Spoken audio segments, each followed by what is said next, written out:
Hello, Salt Strong Nation. Joe Simons, like diamonds. We are back again. Got Luke Simons, like diamonds, and we got Justin with his sunglasses on. What's going on, dude? Talking about nighttime, and you got to put your shades on. So stinking cool.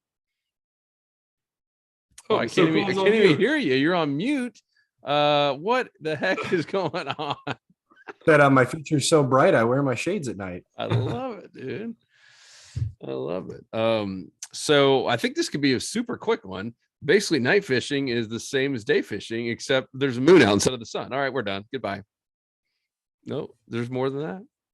There's a little bit more than that. That's this is going to be the shortest podcast ever. No, there's a whole lot more to that.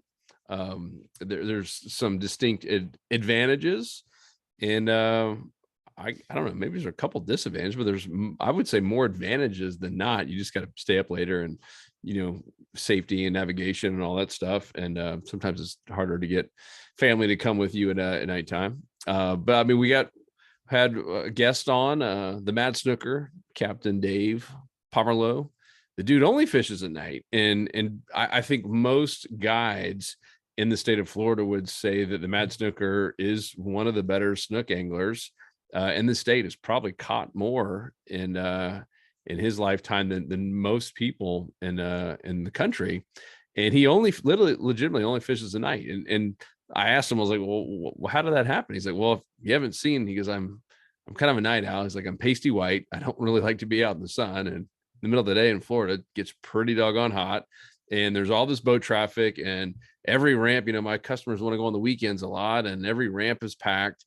And he's like, at night, it's the exact opposite. He's like, there's no one at the ramp. There's no pressure. It's cooler out. I'm not getting sunburn. I don't have to worry about sunscreen. And he's like, I just absolutely crush them at night around. For him, it's a lot of docks and bridges, some heavy structure, which Justin will talk about in a little bit.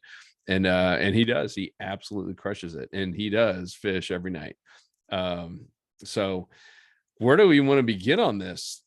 Justin, you were going to do a checklist, I know, right? A nighttime fishing checklist for our insider members.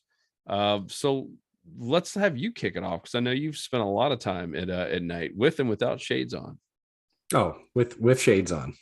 Yeah. Got to do it in style. If you're listening, Justin is wearing really thick, dark black glasses. He got bit by a spider last night. Hold on. Oh boy. Oh, it's healing up. It was a whole lot worse. I was expecting worse. Yeah, the Benadryl was making it better. Yeah. But no, man, I'm gonna keep poking at it. Yeah, you should do that. Try to pop it. It's great. That's no pop. Gross. Well, they have a whole show on like people popping zits and stuff like that. And there's literally a whole show. There's people that are into that. It's real. It's perversely addicting. All I gotta say is, I'd be worried about the spider. Don't worry about me, guys. Check on the spider and his family. Anyways, so night fishing and getting a checklist together. So, guys, I do a lot of night fishing, particularly through winter and summer. But I actually now I'll do it year round, and I'll hop all over the state of Florida and get on a night bite for big gag grouper over in Tampa Bay when the season opens. There's really good snook fishing at night around bridges, big relief bridges, giant highways like Skyway, for example. And I've spent many years fishing Haulover Canal, which, for those of you that don't know, that's actually the canal system that connects North Indian River Lagoon to Mosquito Lagoon. A lot of the guys watching this, if you fish that area, it is a highway for monster redfish and black drum, but there's actually a fantastic snook fishery at Haulover. But those fish are very, very hard to get. They are very tough. And I've spent probably, maybe 10 years fishing that bridge, trying to dial it in. And from that success, from getting snook, I have a good story. I think I might have said it on a previous podcast. During COVID, like when COVID was at its height, okay, end of March, early April 2020, I remember going out with my neighbor to Haulover thinking, okay, well, we can't do anything but go fish, right? So let's go to Haulover at night. There's probably still a couple straggler shrimp running through right now. We can go fish around the fenders, on the outside edges, around the little overhanging lights, get a couple snook, maybe a redfish, go home. Well, everybody else had the same idea. And that was the busiest day I had ever seen Haulover Canal. It had well over 50 boats, people playing country music, cheering, falling out of their boat, probably hammered, just It was pandemonium at the bridge. What percentage had masks on? Oh, 0%, -5% of people had masks. And even though you're outside, everybody was on top of each other. This canal is not very wide, but within a matter of 15 minutes, I found a very small section of the bridge that had the boat here and a boat here and a gap. And I said, this is the only area I have to fish. And in 3 casts, I got a slot snook, pulled it up, said, all right, ladies and gentlemen, going home, let it go. And then we were out of there in 15 minutes. So awesome. even at the craziest time, when I have never seen more people at that bridge at night, partying, fishing, having a great time, where there's all this ruckus, still able to pull out a really, really nice big fish. I can tell you, if that happened during the daytime, I don't think my odds would be nearly as good. I think I'd struggle, and I probably wouldn't even catch a fish. And mind you, that snook was on artificial. So I think there's a lot of benefits to fishing at night. And the most obvious is that in general, when you fish at night around bridges, you're going to have way less pressure. Like you said, Joe, there's not going to be nearly as much boat traffic. There's not going to be, 3-4 guys casting in the same spot, or jet skiers coming through, or all the things that we deal with throughout the daytime. And it's a fantastic type of fishing, specifically to go for bigger fish, at least in my opinion. If I want to go for the bigger snook or tarpon, for example, I do a lot of nighttime tarpon fishing, or giant redfish, I can get them to eat more willingly on artificial lures at night, because it seems like the time where it's the non, human hours, as Alberto Nye would say, non-human hours to go out and get these fish. But going back to the checklist. So yes, I think that it's different in how you approach it versus fishing the flats or having a day fishing the docks. A couple key things that I keep in mind: need to have a headlight. And just if you're going to go out and you're going to do more night fishing, have a backup, because you'd be surprised from one night to the next, your battery could just go bad on that headlight. And if you don't have spare batteries with you, or let's say you accidentally get it wet and it gets rusted and you don't have another headlight on you, well, you're fishing in pitch black darkness, and it's really tough to see what you're doing, tying knots, clipping off tag ends of your leader. So a headlight is imperative. I used to start with like $20, $25 headlights from Lowe's or, Home Depot or something. And now I probably got it in my bag back here. I've got a monstrous, coal miner style headlight that, it could pierce 500 feet in front of me. I could see everything. He's got a Q beam on his forehead. Yeah, pretty much. It actually pokes a hole into the water. I can see the bottom of 20 feet. No, it's rechargeable, and it's serious. Just get yourself a good quality headlight, invest in that. It's going to save you a lot of headache, because the last thing you want is to be out there at 11:30 at night and the bite be getting good and you broke off and need to cut and retie, and your light is starting to fade out, or the juice is starting to give out and it's not as strong, and your buddy will turn on his light and it's like, and it just blows up everything. And it makes it so much more enjoyable when you need to see what you're doing. We are not inherently nocturnal animals, so you need to have a good way to, orient yourself out there. The other thing, and pretty much starting at about right now, because we've had more of a warming trend here, late March, is bug spray, or better yet, like a thermocell, some kind of insect deterrent, because they are gnarly at night. If you think getting out first thing in the morning, when those no-see-ums and those gnats are firing around and starting to burn away at your skin, well, take that times it by 2 or 3, and that's what it's like at night, especially if there isn't any wind. If there's no wind at night and you've got warm, muggy conditions here in the Southeast, it's a recipe for getting bit up, and it sucks. So I've taken a thermocell out there. It works for me in the kayak, but there's all different types of remedies for insect repellents. Some people use regular DEET spray. I'm not a big fan of it. So for those of you out there that have been doing this for a while, is it Skin So Soft? Isn't that the stuff people used to use, that oily lotion? It's like a Vino, or what's the brand? I can't remember. That's it. Yep. Vino. Yeah. Looks like, what is it? No, it's like I just use banana boat sunscreen. The regular sunscreen does it for me. That's all I use. That could work. And then if you stay out till sun comes up, then you're already prepared. That's not bad. So, those are the two things. But in terms of gearing up to go fishing, I can get away with bigger leaders. I can get away with bigger lures. I don't have to be as stealthy fishing at night to go for all the same fish. So some of my biggest trout, snook, and redfish have all been caught at night on artificial lures. And I tend to bump up my leader by about 10 pounds more, sometimes 20, than what I'm normally using during the day, because they're not nearly as line shy. Whether they can see it or feel it, they're just in a happy mood all the time from 8, 9 o'clock, pretty much until, shortly after that sun comes up. Whether, on moving water or even slack tide, fish are just happier at night. So I'll go with bigger leader, and I'll tend to go with bigger baits. Like a 5-inch paddle tail, the bomber is phenomenal if you just want a good scouting tool. You want to work it along the edge of pilings, or Luke's holding it up right now. Whether on a jig head or on a weedless weighted hook, you can go with the bigger weighted ones to get it down a little bit. I like it to work along the edge of the pilings, and then those big snook will come up and hammer them, thinking that it's a bait fish just slowly creeping on by, and the snook's doing what it's designed to do. So that's kind of like the baseline to start, but we'll dive further into this. Yeah, it's great. And Luke, you were just at Little Gasparilla Island, a place that we grew up fishing, and that was magical at night, right? You hit these docks, and they have a whole. I mean, if you guys don't know Little Gasparilla Island, Little Barrier Island, and there's one whole stretch going towards the point, like towards Boca Grande, where there's moving water. You got a point there. It's a little pass. And those dock lights, you were one that was pretty close to the actual pass. They're just loaded with snook. And they're probably loaded with snook all day long, I assume. But at nighttime, it's like, boom. All of a sudden you get a dock light at that, which attracts the little small shrimp and little fish. And you can just see them in the shadow line. And usually it's something with the tide. And I wish I knew the answer to this. Hopefully when you guys can enlighten me, but there's usually like a trigger, and it's different every night, but there's usually a trigger, and that bite is on fire. Like you can almost throw anything in there on certain nights. And then some nights it'll just won't happen at all. It's really, really wild. So Luke, I saw you even did one with a figure 8, right? I mean, you were just like, it was like anything you tried kind of worked. Those are really, really fun. So talk about your experience with docks at nighttime.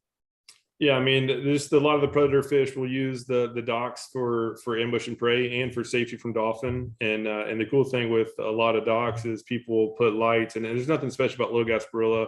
There's pretty much any coastline around here in St. Pete, same thing, right? Go out at night, find a dock line that has moving water, right? And at least 5 feet of water, ideally more. And if you have those dock pilings with moving water and a light, the odds of there being no fish under it are pretty small, because all those fish along that shoreline, they'll basically naturally gravitate toward that light because they can just easily ambush prey. A lot of shrimp get flushed out with the current flow, a lot of crabs. It's surprising how quickly a snook will eat a crab. I didn't think snook ate crabs for many years, and I literally would just watch them pluck them off as fast as they could while just watching them under the lights. But it's just a fun way to fish. It's almost cheating though once you do it for a while, because it's kind of like the fish in a barrel. Although there's no structural barrier for the fish, they will just naturally be under those lights. And once you get comfortable using, I like using lures. And my favorite is just getting the jig. And it's like the Power Prawn USA is what I was using this past weekend. There were shrimp that were running. And so the shrimp would be coming through, and they were just getting popped. And it was pretty much as soon as a natural shrimp came in and got the fish a little bit fired up, just throw in a fake one and they'll hit it immediately. And what was interesting, once they slowed down, like towards the current flow period, after it started slowing down and the bait stopped coming through, which is what was triggering the feed. It's really about the current flow and how the bait fish are moving along. If you have no current flow, that's usually pretty much always the worst time to fish. If you have a higher current flow, it's better. If you have current flow and bait fish, that is primo. And you'll see it. Like you can literally see the snook rise up. They'll be higher up in the water column. They'll be in many cases just under the surface, because they know fish are coming. They know bait fish are coming, and it's between them and the 50 others under that light to get it. And so they'll be holding right under the surface. That's when you know you're about to get hooked up on the very first cast. If you don't see as many down there, if you can kind of see their shadows and they're a little bit slower, a little bit further under the water, they're not going to be quite as aggressive. But in many cases, those fish are, the fact that it's so easy to do, a lot of people do it. So those fish are the smartest of the night fish.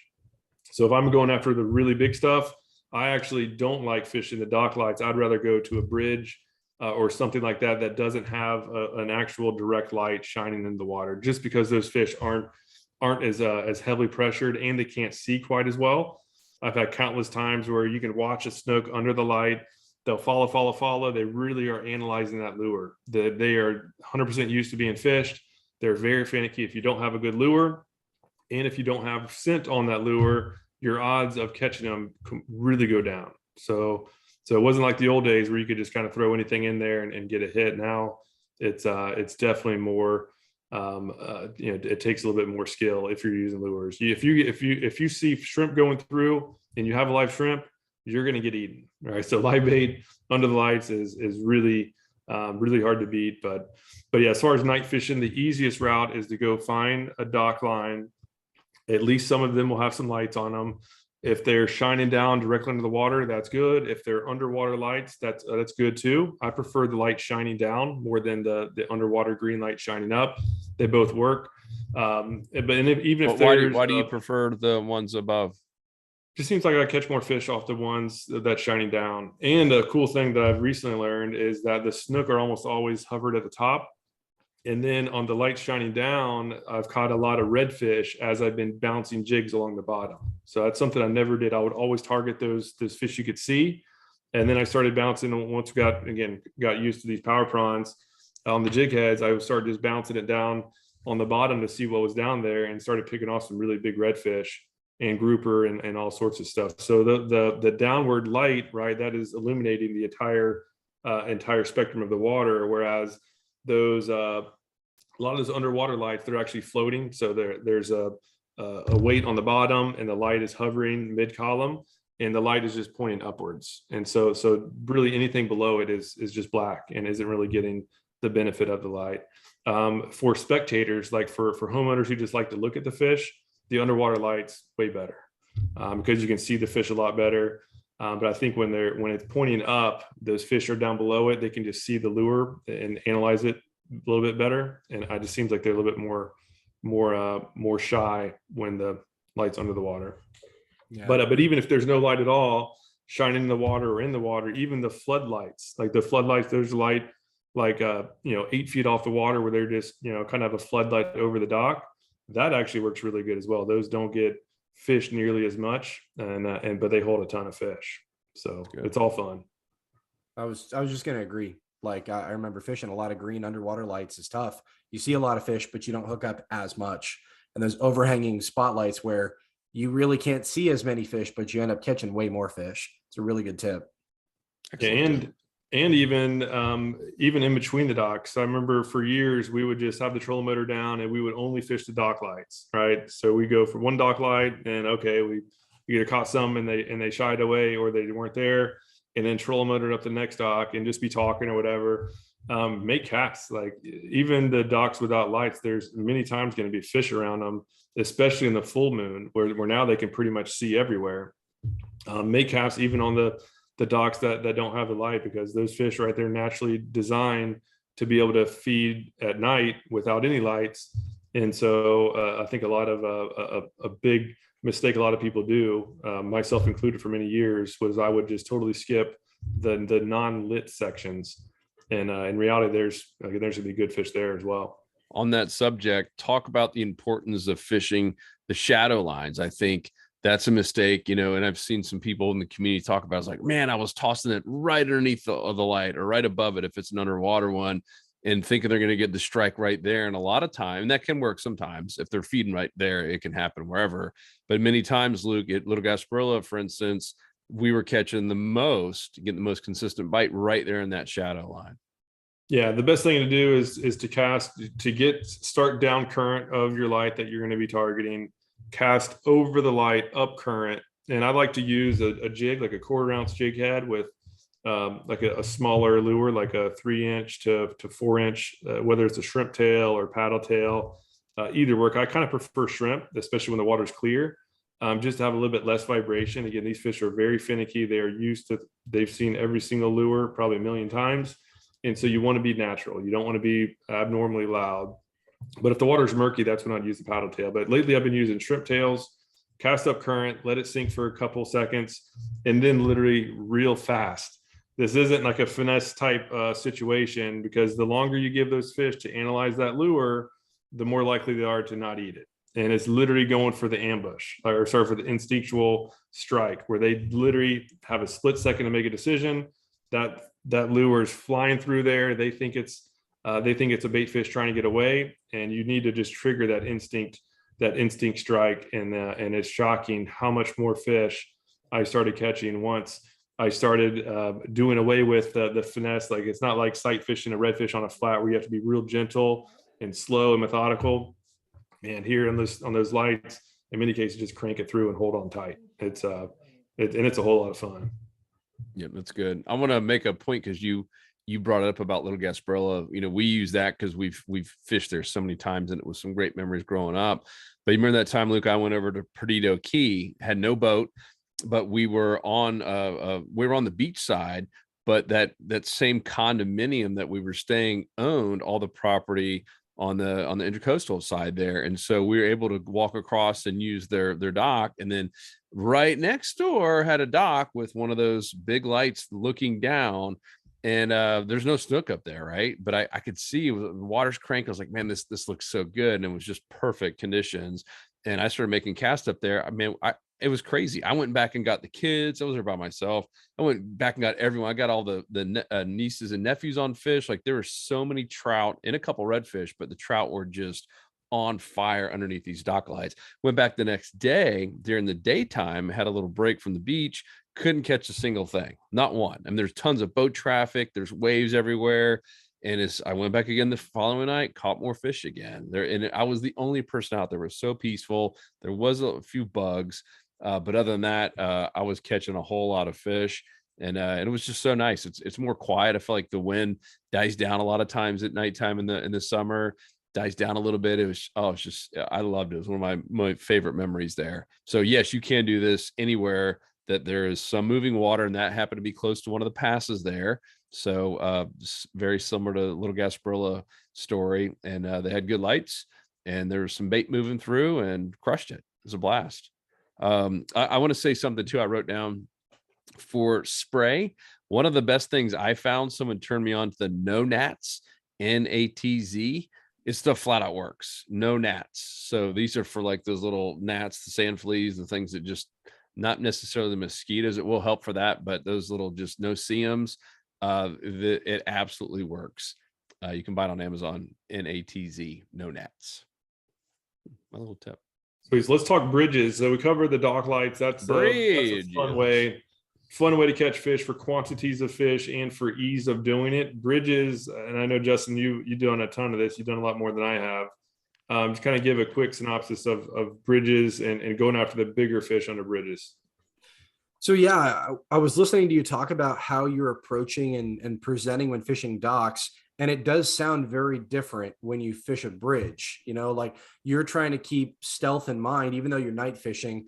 Like you're saying, a lot of these fish have been hit up at night or throughout the day. They're wary. You tend to go with smaller presentations, smaller shrimp lures. You have not a much different approach, but it is kind of different with your lures and how you're treating it.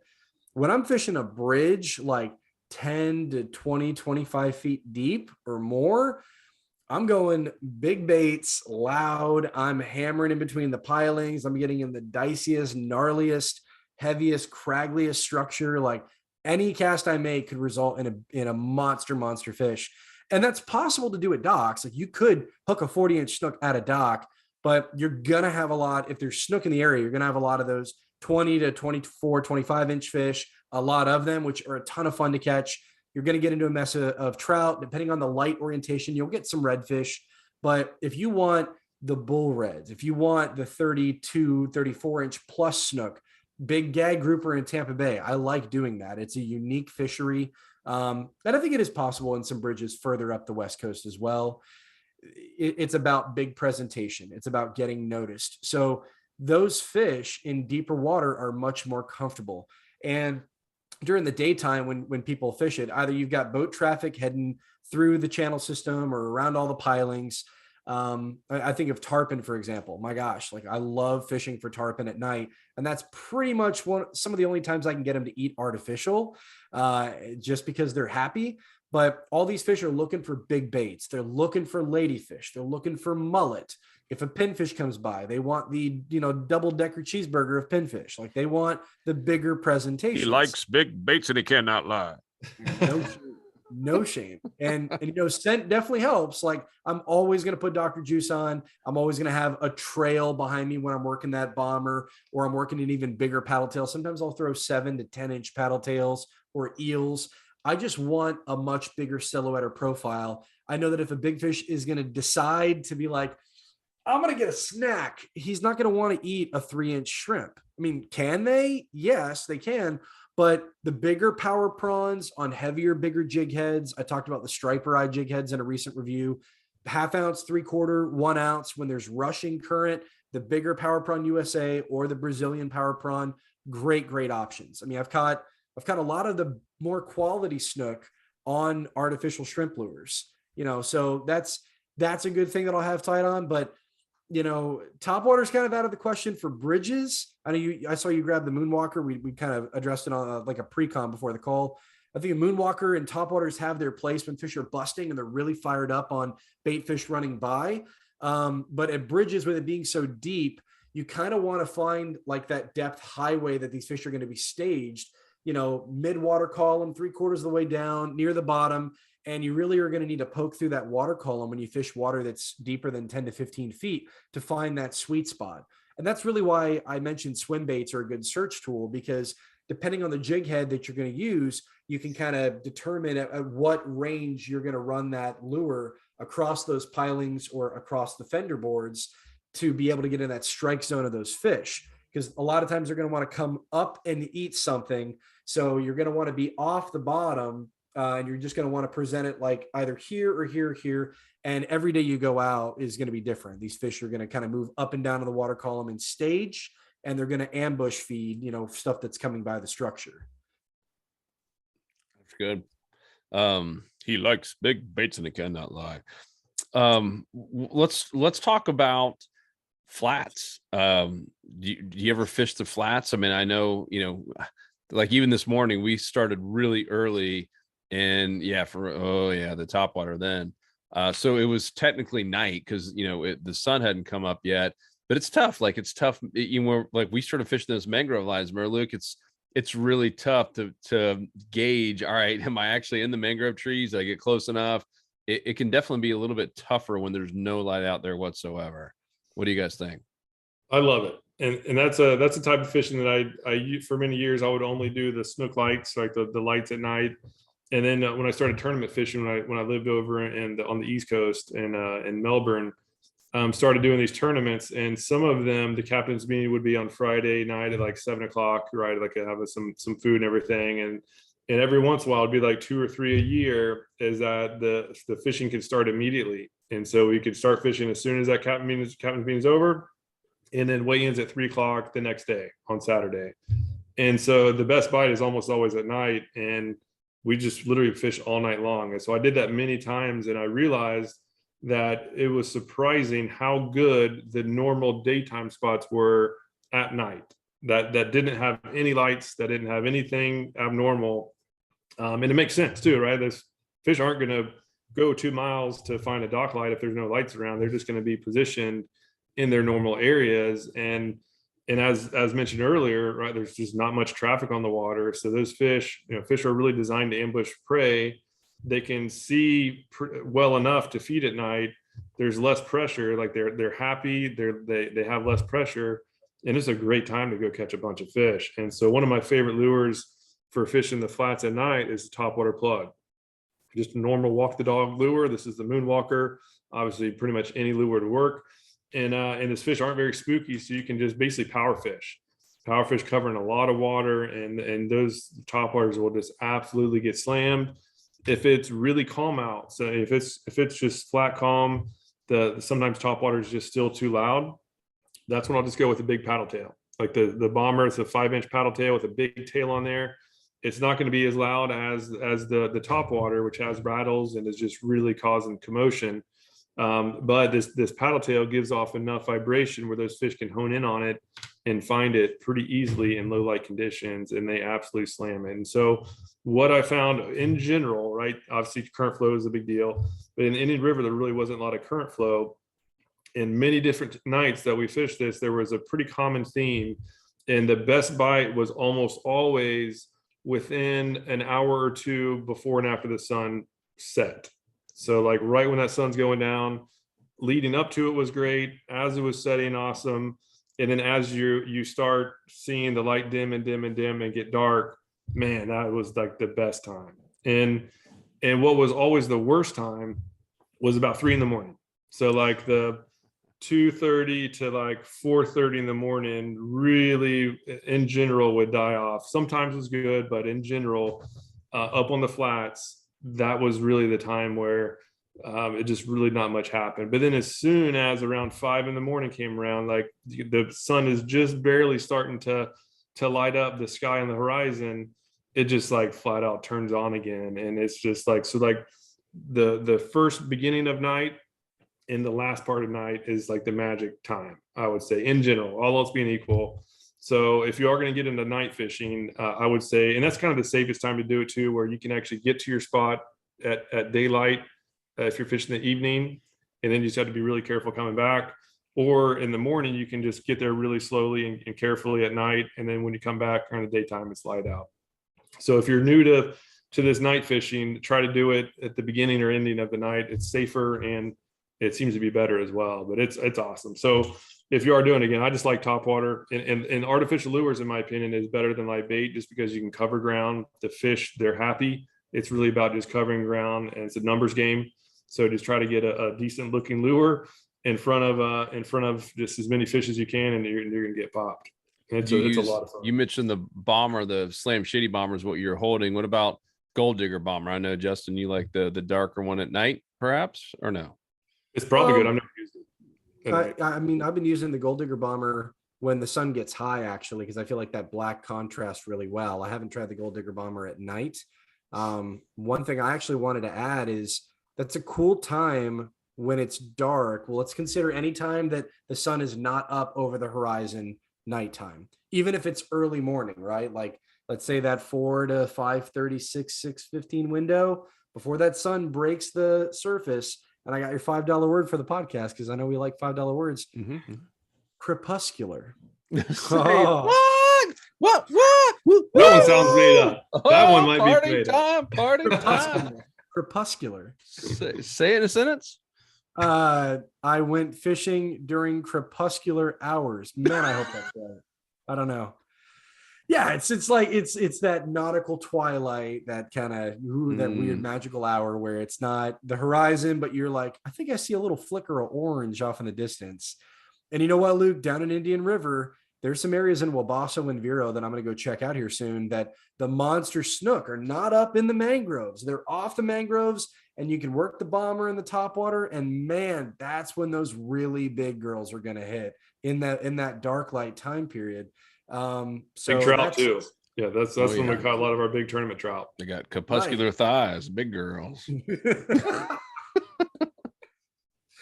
I like it. And and just in those tournaments too, and Justin nailed it. Like that's when you get the biggest fish in most cases. And it was we would do the whole night thing, and then so you fish all night, you don't sleep at all. And maybe like we'd sleep on the boat for like I would just like lay on the side deck, and Nick would be fishing. And I'd sleep for like an hour and just come to the weigh in, and you've been fishing all night. You're out in the sun all day long. You can just see who did it all night because it looked like zombies. Like it was not easy. It was, fishing when you do that to that extent, it'll wear you out.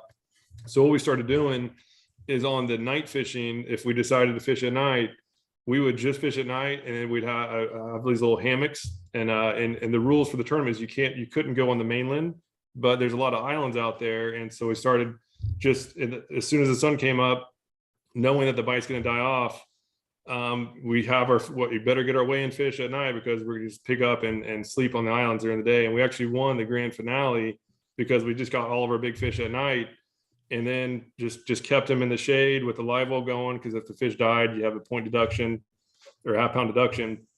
And we literally went into the weigh-in just super fresh. We were out, just like sleeping in hammocks during the day, and won the tournament. It was awesome. But again, it was all about that night bite, and pretty much all of the fish that we caught and weighed in tournaments. It was usually, as I mentioned, right within an hour of the sun going down, or I would say hour, 2 hours with the sun going down, and then like that last couple hours before the sun came up, like that's the magic time. So now, whenever possible, especially in the spring, summer, and fall, I'll caveat that. In the wintertime, it's a little bit different, where it gets too cold for the fish and they'll actually push off the shallows.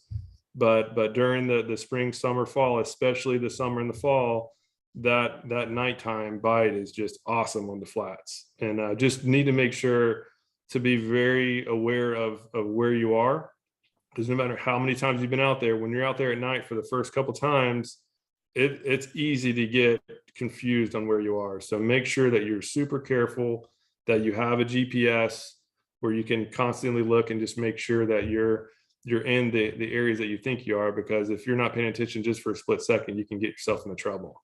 Yep, that's true. And the other best thing about night fishing, no wave runners. You don't see wave runner. All the original ones didn't even have navigation lights. The new ones probably do. They do have everything, but it's crazy, right? The wave runners all go home. I see it every time. As soon as they start seeing the sunset, like, we got to get back to the ramp. And I'll throw one more thing out there, because I see this as a mistake on that people I fish with that are a little bit newer to night fishing. One, especially up on the flats, one of the biggest mistakes you can make if you're up in the shallows on fishing natural shoreline without a lot of light activity, is to have your headlamp and turn it on and scan the water with it. Like, you'll see all the mullet jump in, that just totally freaks everything out. They're not used to it. So turn the lights off, go in stealth mode. If you do need to tie a knot or something, like, look back the other way, right? If you're going forward, like, look back, like, make a conscious effort not to let your Q beam or your light, even a smaller light, like, hit the horizon, because that's going to really, it has a high odds of spooking the fish out pretty bad. Justin, you're going to say something? Yeah, you know me, because you're always watching me because I'm going to laugh. But like, yeah, you're out on the flats, the sun comes up naturally. God brings the sun up naturally, right? And slowly. It doesn't come out and say, let there be 800 lumens. How about a million? How about a million lumens?